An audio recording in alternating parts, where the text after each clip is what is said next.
excited. I just saw Stonehenge. I did a little prayer to my gods because I think I've discussed that I'm pagan, I'm Wiccan, and so did a little prayer. It was amazing. There was just an atmosphere that just can't be replicated anywhere else.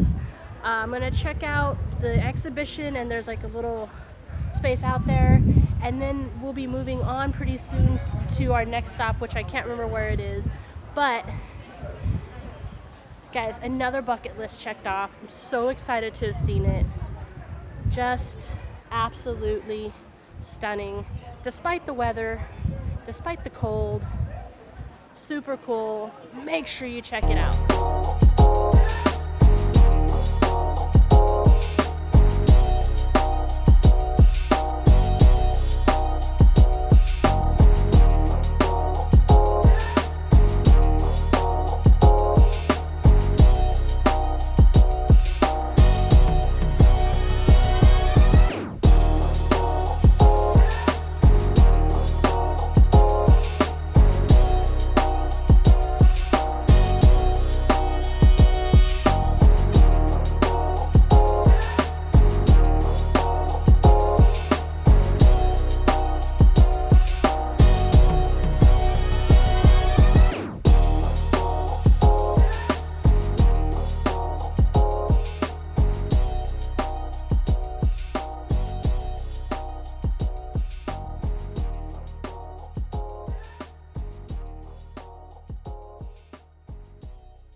Alright guys, I'm going to talk a little bit louder. There's some kids over school, I guess, trip. So a little bit of a change of plans. We're not going to get to see Avebury. The weather there is going to be really crappy. So the tour guide suggested Salisbury, which has an amazing church and a couple really cool things to see. I'm going to head over, see the Magna Carta, see the cathedral, kind of check out the town. So it's amazing. Even with the detour and plans, we're still seeing some really cool stuff. Alright guys, hopefully you can see me. Hold on. Yeah, maybe you can see me. Hopefully. Alright, talk in a bit.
And the houses are just stunning. Check it out.